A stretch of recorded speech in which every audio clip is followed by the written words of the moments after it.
me présente, je suis Brigitte, j'ai 80 ans, on vient de vous le dire. Je suis née à Reims, le pays du champagne, hein. Les bulles. Je me suis mariée à 19 ans, je suis devenue donc parisienne. J'ai une fille, une petite fille. J'ai eu un parcours professionnel extrêmement intéressant où j'ai eu beaucoup de bonheur. J'étais dans la coiffure et j'ai rencontré beaucoup de personnes, moi aussi, à ce moment-là. J'ai coiffé beaucoup de clientes, c'est vrai, mais j'ai aussi eu beaucoup de personnes qui sont venues, elles avaient envie de parler un petit peu. Donc voilà, on s'installait autour d'un café, on parlait, elles me racontaient leur histoire, elles repartaient, elles étaient heureuses. Et ça, pour tout le monde, c'était du bonheur. Donc là, c'était vraiment très bien. Et maintenant que je vous ai raconté qui je suis, je vais vous dire que moi aussi, j'ai rencontré un SDF et j'ai fait un parcours avec lui. Alors ce SDF, voilà comment je l'ai rencontré. Un jour à la télévision, j'ai vu un passage avec un SDF qui avait écrit un livre. Puis bon, j'ai pas trop regardé. Un deuxième passage sur une autre chaîne, j'ai revu ce SDF qui présentait son livre. Alors là, je me suis attardée un petit peu. Je me suis dit, il faut que je regarde l'émission. La troisième émission, je suis descendue de chez moi, je suis allée acheter le livre, mais à peine à la moitié du livre, je me suis dit, il faut que j'aille le rencontrer. Alors, comme sur son livre, il disait qu'il était sur les Champs-Élysées, au drugstore des Champs-Élysées. Je pars aux Champs-Élysées. Et arrivé au drugstore, on me dit, ah non, il n'est plus là. Mais on ne sait pas où il est. Peut-être en bas des Champs-Élysées. Bon, ben voilà, comme je marche 10 km tous les jours, je pars en bas des Champs-Élysées. Et je me souviens que dans son livre, il parle de la rue Marbeuf, où il est souvent pour écrire. Je me suis dit, je vais aller rue Marbeuf. Oh, puis non, en cours de route, j'ai pensé au rond-point des Champs-Élysées, au théâtre des Champs-Élysées. Je me suis dit, ce serait peut-être plutôt là. Il n'était pas là. Bon, je repars rue Marbeuf.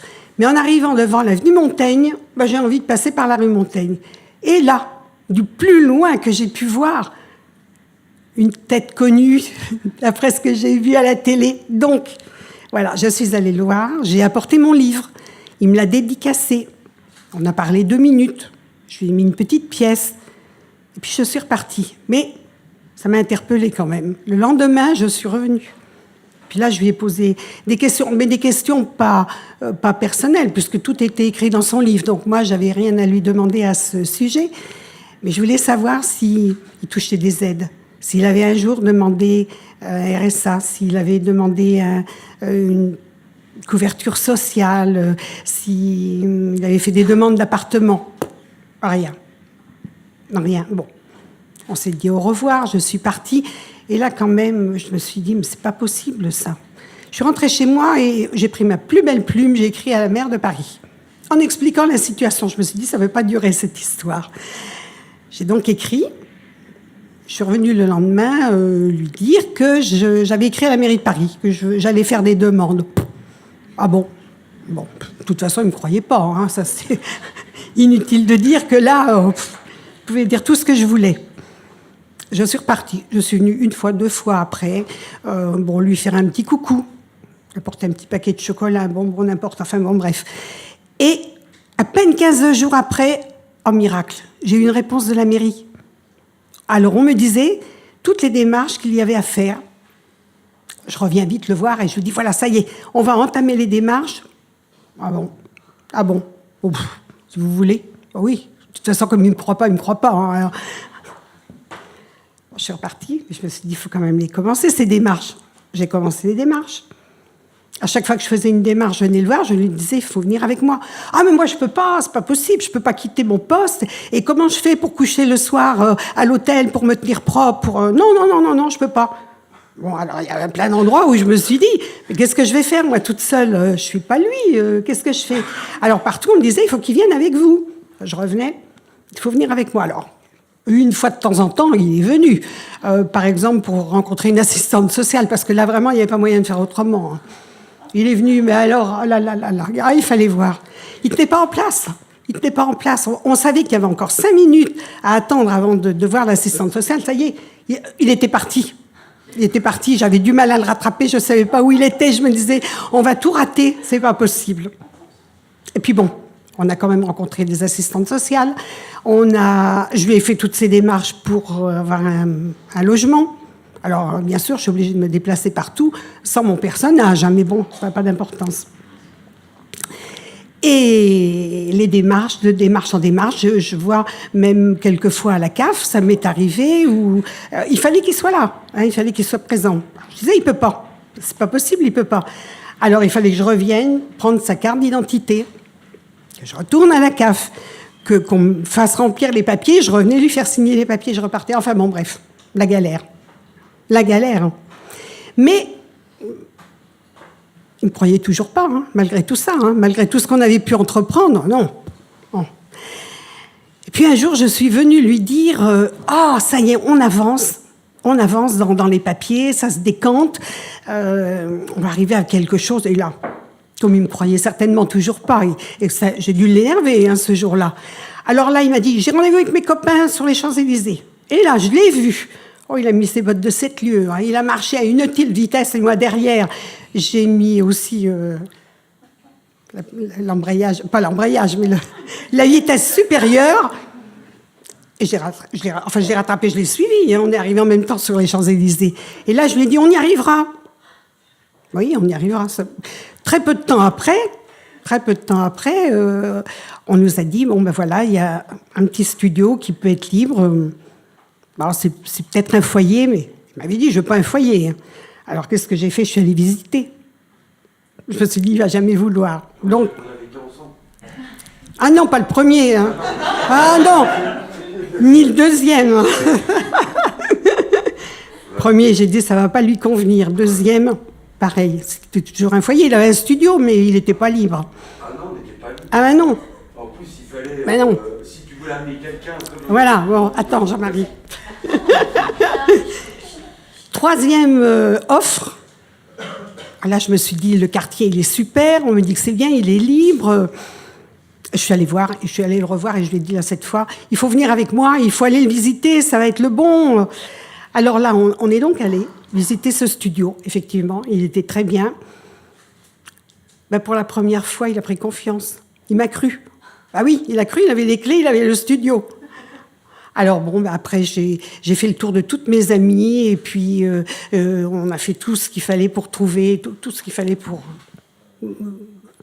les batteries de cuisine, le linge de maison, enfin tout ce qu'il fallait pour qu'il s'installe.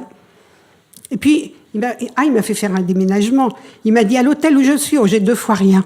J'ai 2 fois rien, donc vous venez avec la voiture? Oui, bah oui, je viens avec la voiture, j'arrive. Et là, j'attendais devant son hôtel et je voyais des bagages, et des bagages, et des bagages. Je me disais, mais c'est pas possible, ma voiture. Quand il a eu fini son déménagement, ma voiture, elle touchait le sol. Ah, c'était pas possible. Et on est parti. Lui, ça le faisait rien. Moi, je me disais, pourvu que je tombe pas en panne en cours de route. Et puis là, il a eu une parole, alors là, que j'oublierai jamais. J'ai perdu mon mari il y a 10 ans. Et là, il m'a dit, ben, vous savez, je crois que votre mari doit bien m'aimer pour permettre ça. Et oui, voilà, donc maintenant, Jean-Marie est quelqu'un qui a un travail. Et je pense que pour lui, tout va bien. On ne va pas dire c'est un homme heureux, on va dire c'est un homme tranquille. Voilà. Et donc, je voudrais, à la suite de cette aventure que j'ai pu avoir, de ce que j'ai pu faire, je voudrais que d'autres personnes s'investissent un petit peu aussi. Je ne dis pas comme moi, hein, c'est pas nécessaire, mais arriver, faire un petit sourire, un mot, petite pièce. Alors la petite pièce, hein, j'aimerais bien, si quelqu'un veut un jour donner une petite pièce, qu'on ne baisse pas la tête jusqu'à par terre pour pas le voir, hein, lui mettre dans sa boîte, mais pas le voir. Hein. Non, il faut regarder, parce que quand on est par terre, on se dit, ça y est, j'ai fait une bonne action. Ah ben non, c'est pas ça du tout qu'ils recherchent. Hein. Ça c'est... Voilà, donc si tout le monde pouvait faire un tout petit pas vers ces gens-là, mais ça serait le bonheur. Parce qu'en fait, ça nous apporte beaucoup de bonheur hein, quand on a réussi quelque chose. Donc, il faut le faire. Il faut le faire, il faut leur donner confiance. Ah, il ne faut pas leur faire de promesses non plus inutiles, hein, parce que ça, il y a beaucoup de personnes qui leur font plein de promesses et qui ne tiennent jamais. Et ça, c'est tout le temps, c'est courant. La plus belle histoire de grandes promesses, bah ça c'est un Jean-Marie qui avait rencontré soi-disant un milliardaire sur les Champs-Élysées. Milliardaire. Ah, il me dit, vous savez, quand j'aurai un appartement, mon milliardaire, il m'achète une grande télé. Ah bon, jusqu'au bout, mon milliardaire, bon, puis un jour, il était chez lui, il avait essayé de joindre le milliardaire quelques fois, il ne l'avait pas eu, et un jour, il m'appelle, « Oh, j'ai une grande télé !» Oh, je lui dis, « Je suis heureuse, ça y est, vous avez rencontré le milliardaire, il est revenu. » Ah, il me dit, « Non, là, je me la suis achetée tout seul. »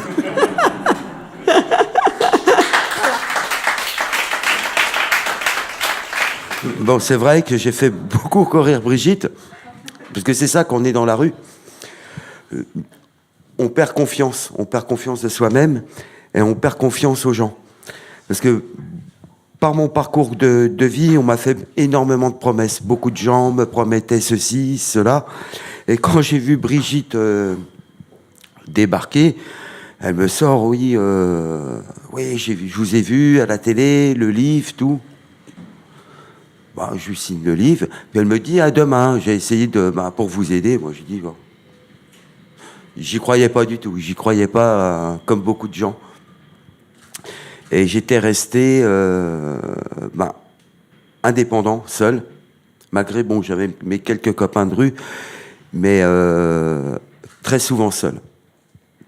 Même mon parcours de vie où j'ai eu beaucoup envie de partir. Plus rester dans ce monde. Même malgré quand je faisais la manche, des fois je gagnais des bonnes journées, j'avais des gens qui venaient me voir qui étaient très sympas. On recevait des fois aussi des gens, des enfoirés, comme on peut dire. Comme on me disait des fois, je me rappelle une bonne femme, elle me sort, qui habitait à l'avenue Montaigne, me sort, monsieur, vous salissez le trottoir. Ouais, vous voyez, des trucs comme ça. Et un jour, une anecdote qui m'est arrivée, c'était à l'avenue Montaigne. Or, c'était une dame qui venait souvent avec la belle voiture, acheter un sac, qui venait acheter un sac Chanel ou je sais pas quoi, un bordel. Et elle me calculait jamais. Elle me calculait jamais. Mais là, je suis content, je me suis bien vengé ce jour-là. Et un jour, elle vient me parler. Elle dit, oh, monsieur, je vous ai vu à la télé avec Jean-Louis Debré, vous avez sorti un livre. Elle me tend un billet de 20 €. J'ai dit, écoutez, madame, maintenant, j'en ai plus besoin, gardez-le, comme ça complétera votre sac Chanel. Voilà. Mais vous voyez, ce qui a été marrant pour moi, je me suis senti seul beaucoup dans ma vie. J'ai eu un parcours où j'ai commencé, j'ai fini dans les beaux quartiers, mais j'ai commencé sur Belleville. Mon premier spot était à l'hôpital Rothschild. J'aimais bien parce que tu avais les arbres qui étaient à côté et il y avait des bancs. Il n'y avait pas beaucoup de monde qui passait, mais c'était assez sympa. Puis après, j'ai commencé à évoluer sur la rue de Belleville, à Jourdain, à côté du Monoprix. Et après, j'ai commencé à monter comme ça et à me retrouver dans le 8e, 16e. Et je dis, il faudrait que je trouve une solution. Et j'avais trouvé au drugstore, je me suis dit, tiens, pourquoi pas garder les voitures aux gens. Et c'est comme ça, j'ai commencé à garder les voitures, à faire de la sympathie avec les gens. Et après, je suis venu à faire de l'humour. Et c'est ça qui m'a sauvé. Eh bien, l'humour fonctionne très bien. Si tu es dans la rue, par exemple, quand tu as la Fashion Week, tu sors, c'est la Fashion Week des Clodos. Les gens, c'est vrai, oui, il y a des gens qui croyaient. J'ai dit oui. Avenue Montaigne, on va faire un défilé sur l'avenue Montaigne. Alors, tu avais des gens qui croyaient. Ah oui, avec mon pote Rasta. Alors, j'avais mon pote Rasta. Alors, on se déguisait, le chapeau de Noël sur la tête. Lui, il avait ramené des hottes qui étaient plus grandes que nous. On pouvait se mettre dedans, on aurait pu faire des sacs à patates. Et puis on disait, c'est pour la fête nationale des Clodos. C'est le Noël des Clodos. Pour ça que moi, on sortait des blagues comme ça. Si tu avais un message à faire passer aux gens. Alors, un message, allez voir les gens, discuter. On ne demande pas que des pièces, parler avec des gens et que les gens tiennent leur parole. Aussi. Merci.